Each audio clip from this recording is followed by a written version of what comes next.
आज के इस वीडियो में F&O से रिलेटेड एक बेहतरीन हेजिंग कॉम्बिनेशन हम सीखने वाले हैं। अब इस वीडियो को मैं शुरू करूं उससे पहले इस चैनल पे काफ़ी सारे हेजिंग से रिलेटेड मेरे फ्री वीडियो अपलोडेड हैं और यहाँ पर काफ़ी सारे मैंने पेड वीडियो भी क्रिएट करे हैं हेजिंग से रिलेटेड। अगर आप पेड वीडियो लेना चाहते हैं उसकी डिटेल जानकारी इस वीडियो के नीचे डिस्क्रिप्शन में दे रखी है। सारे वीडियो काफ़ी नॉमिनल चार्जेस पे हैं और काफ़ी नॉलेजेबल हैं। तो चलिए अब इस वीडियो को हम शुरू करते हैं। कई ट्रेडर्स फ्यूचर में ट्रेड करना चाहते हैं, चाहे स्टॉक फ्यूचर हो या इंडेक्स फ्यूचर हो, लेकिन कहीं ना कहीं वो अंदर से डरते हैं कि भाई हमारा अगर प्रिडिक्शन फेल हो गया तो यहाँ पर एक काफ़ी बड़ा कैपिटल लॉस लग सकता है। तो यहाँ पर इस डर को खत्म करते हुए हम हमारे फ्यूचर को किस तरीके से हैज कर सकते हैं कि किस तरीके से हम हमारे कॉम्बिनेशन को मिनिमम लॉस का कॉम्बिनेशन बना के और एक अनलिमिटेड रिवॉर्ड की पॉसिबिलिटी किस तरीके से यहाँ पर जनरेट कर सकते हैं, आज के इस वीडियो में हम समझेंगे। कई ट्रेडर फ्यूचर में स्टॉक फ्यूचर में ट्रेड करना चाहते हैं, उनको किसी बड़े मोमेंटम की पॉसिबिलिटी लगती है, तो या तो हम फ्यूचर को खरीदना चाहते हैं या हम फ्यूचर को शॉर्ट सेल करना चाहते हैं।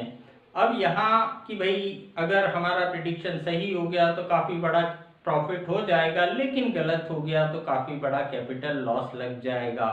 मान लो कोई स्टॉक ए जिसका प्राइस कैश में भी यहाँ पर 100 चल रहा है और इसका फ्यूचर में भी प्राइस मान लो है यहाँ पर 100 चल रहा है।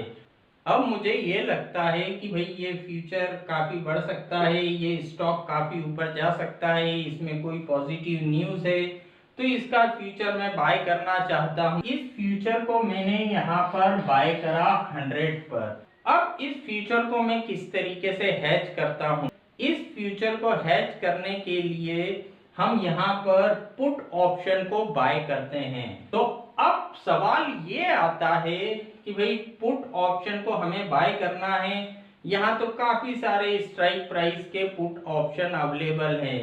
यहाँ पर OTM पुट भी हैं, यहाँ पर ATM पुट भी हैं, यहाँ पर ITM पुट भी हैं। तो भाई हम यहाँ पर कौन से स्ट्राइक प्राइस के पुट को बाय करें, OTM पुट बाय करें, ATM पुट बाय करें, ITM पुट बाय करें। हम हमारे फ्यूचर को हैज करने के लिए ITM पुट के साथ जाते हैं। यहाँ पर हम ATM के साथ नहीं जाते, यहाँ पर हम OTM के साथ नहीं जाते। अब उसका कारण क्या होता है, ITM पुट के साथ हम जाते हैं। मान लो यहाँ पर मैंने देखा कि भाई 110 स्ट्राइक प्राइस का पुट, 110 स्ट्राइक प्राइस का पुट यहाँ पर जिसका प्राइस मान लो यहाँ पर चल रहा है 11 रुपए का, 11 रुपए का 110 स्ट्राइक प्राइस का पुट चल रहा है। तो अगर इस पुट के साथ मैं इस फ्यूचर को हैज करता हूँ, यहाँ 1 पॉइंट की मेरी रिस्क रहेगी। अब यहाँ पर जैसा कि आपको समझ आ गया होगा कि भाई ITM जो पुट होते हैं उसमें इंट्रिंसिक वैल्यू भी होती है और टाइम वैल्यू भी होती है। जो टाइम वैल्यू हम बाय करते हैं वो होती है हमारी रिस्क। तो अगर 110 स्ट्राइक प्राइस का पुट 11 रुपए पर मैंने बाय करा, यानी इंट्रिंसिक वैल्यू तो है इसकी 10 और यहाँ पर टाइम वैल्यू जो है वो है 1। तो यहाँ अगर मैं 110 स्ट्राइक प्राइस के पुट को बाय करता हूँ, जो मेरी रिस्क रहेगी वो रहेगी 1 पॉइंट की, जो मैंने टाइम वैल्यू बाय करी है। और वहीं पर अगर ATM पुट के साथ में जाता या OTM पुट के साथ में जाता, तो OTM और ATM पुट में सिर्फ टाइम वैल्यू होती है। तो वहीं पर अगर ATM पुट की मैं बात करूं, ATM पुट का प्राइस मान लो 5 रुपए चल रहा होता और मुझे लगता कि भाई फ्यूचर में बाय कर रहा हूं, साथ में ये ATM पुट को बाय कर लेता हूं 5 रुपए में, तो यहाँ पर 5 रुपए की मेरी पूरी रिस्क हो जाती। तो यहाँ क्या मैं 5 रुपए की रिस्क लेना चाहता हूँ? मान लो इस स्टॉक का लॉट साइज यहाँ पर हुआ 5000 शेयर का, तो 5 रुपए की रिस्क यानी 25,000 रुपए की मेरी रिस्क हो गई। तो क्या मैं 25,000 की रिस्क लेना चाहता हूँ? नहीं, आपने कहा नहीं, 25,000 एक काफी बड़ा अमाउंट होता है, एक सिंगल ट्रेड में 25,000 की रिस्क लेना सही नहीं है।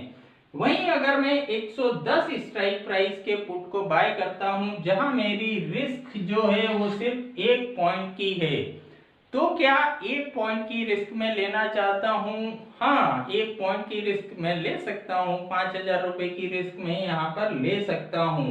जो भी टाइम वैल्यू हम बाय करते हैं वो होती है हमारी रिस्क। तो यहाँ इस चीज का हम ध्यान रखते हैं, स्ट्राइक प्राइस का सिलेक्शन करने में हम धीरे धीरे करके ऊपर जाके चेक कर सकते हैं कि भाई कौन से स्ट्राइक प्राइस के आईटीएम जो पुट है उसमें कितनी टाइम वैल्यू है। मान लो आप 100 से ऊपर गए, आपने कहा 103 स्ट्राइक प्राइस का पुट 5 रुपए का चल रहा है, यानी 3 रुपए तो उसमें इंट्रिंसिक वैल्यू हुई और 2 रुपए टाइम वैल्यू हुई। आपने कहा नहीं भाई 2 रुपए नहीं ले सकते रिस्क, थोड़ा अपन और डीप आईटीएम पुट में चले जाते हैं। 105 स्ट्राइक प्राइस के पुट में गए, आप वहां पर टाइम वैल्यू चेक करी, जो टाइम वैल्यू वो आपकी रिस्क, आपको लगता है उतनी रिस्क में ले सकता हूं, तो उस स्ट्राइक प्राइस के पुट को हम बाय कर लेते हैं। और पैसा हमारा है, ये हम डिसाइड करेंगे कि किसी भी ट्रेड में हम कितनी रिस्क लेना चाहते हैं। ये मार्केट डिसाइड नहीं करेगा कि वो क्या ले जाना चाहता है। जैसा मैंने कई बार कई वीडियो में बोला भी है, ये मार्केट तो अंधा कुआं है, ये तो कुछ भी ले जा सकता है। तो इस तरीके से हम डीप आईटीएम पुट की तरफ जाते हैं और अलग अलग स्ट्राइक प्राइस के पुट को चेक करते हैं कि भाई यहाँ पर कौन से स्ट्राइक प्राइस के पुट में कितनी टाइम वैल्यू है, वही हमारी यहाँ पर रिस्क होती है। अब रिवार्ड की जहां तक बात आती है, तो रिवार्ड यहाँ पर हमें अनलिमिटेड मिल सकता है। अनलिमिटेड किस तरीके से? जैसे मैंने आपको बताया था कि भाई 110 स्ट्राइक प्राइस का पुट हमने यहाँ पर 11 रुपए में बाय करा। रिवार्ड तो हमें अनलिमिटेड मिल सकता है, क्योंकि ये जो फ्यूचर है ये ऊपर कितना भी जा सकता है, लेकिन ये जो पुट ऑप्शन हमने बाय करा ये ज्यादा से ज्यादा 0 हो सकता है, उसके नीचे जाएगा नहीं। यानी रिस्क और रिवार्ड यहाँ हमको समझ आ गया कि जो टाइम वैल्यू हमने बाय करी है वो हमारी यहाँ पर रिस्क है और रिवार्ड हमें अनलिमिटेड मिल सकता है। एक सवाल हो सकता है आपके सोचने में आए कि भाई एक काफी बड़े मूवमेंट अगर होगा तो ही यहाँ पर जाके कोई एक रिवार्ड मिलने की पॉसिबिलिटी होगी। ऐसा नहीं है।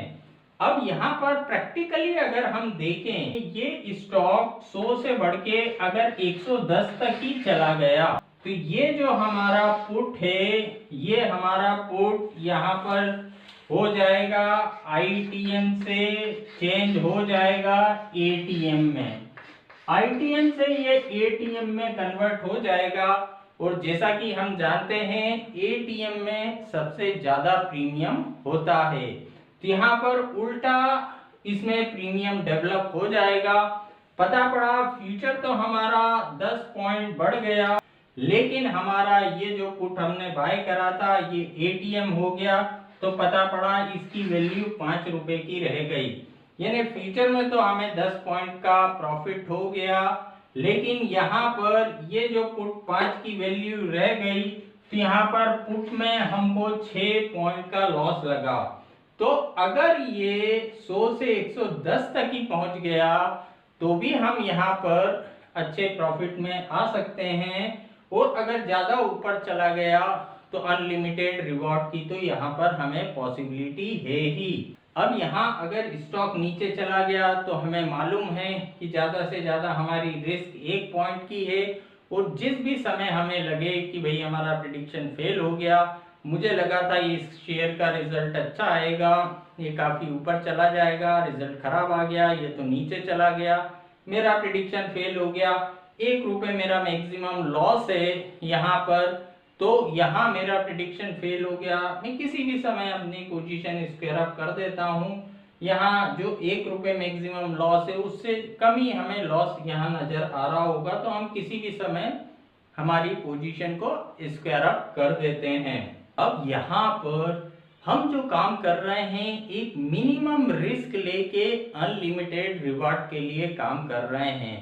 तो यहाँ पर हमने एक ट्रेड डाला, हमारा प्रिडिक्शन फेल हो गया, 1 पॉइंट का लॉस लग गया, फिर ट्रेड डाला, फिर प्रिडिक्शन फेल हो गया, फिर 1-2 पॉइंट का लॉस लग गया यहाँ पर, लेकिन तीसरी बार फिर ट्रेड डाला और हमारा प्रिडिक्शन सही हो गया।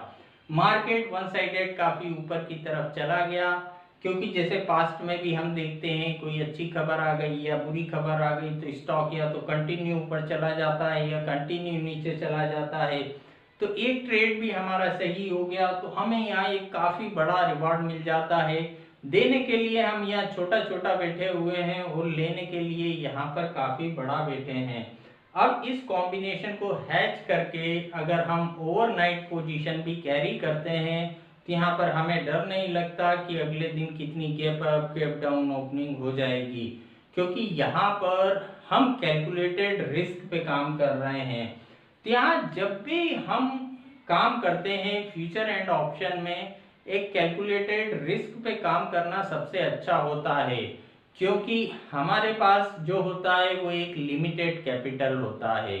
अनलिमिटेड कैपिटल नहीं है कि कितना भी इधर उधर हो जाएगा हमें कोई फर्क नहीं पड़ेगा और आ जाएगा पैसा, ऐसा नहीं है। एक लिमिटेड कैपिटल हम लेके आते हैं तो उसी लिमिटेड कैपिटल में एक लिमिटेड रिस्क के साथ काम करना सबसे ठीक होता है। ऐसा नहीं होना चाहिए कि एक ही ट्रेड हमारा ऐसा हो कि 70% हमारी कैपिटल एक ही ट्रेड में खत्म हो जाए, तो उसके बाद पैसा तो जाएगा ही, साथ में कॉन्फिडेंस भी चला जाता है। पैसे की तो ठीक है भविष्य में रिकवरी हो सकती है, लेकिन कॉन्फिडेंस इतनी आसानी से वापस नहीं आता, इसीलिए कैलकुलेटेड रिस्क पे हम काम करते हैं। अब यहाँ पर ये हमको समझ आ गया कि भाई हम फ्यूचर के साथ अगर ट्रेड करते हैं, फ्यूचर अगर हमको लगता है बढ़ेगा तो हम फ्यूचर को बाय करते हैं, साथ में आईटीएम पुट को बाय करते हैं।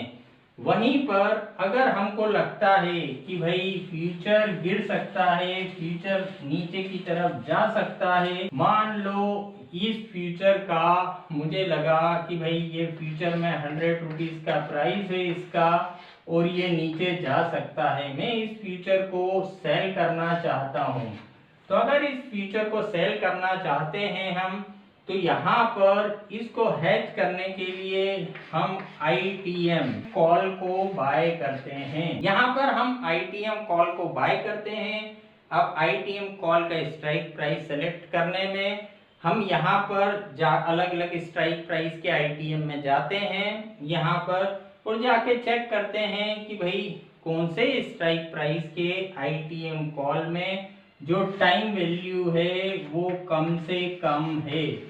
टाइम वैल्यू कम से कम होना चाहिए, क्योंकि जो टाइम वैल्यू होगी वही हमारी रिस्क होगी।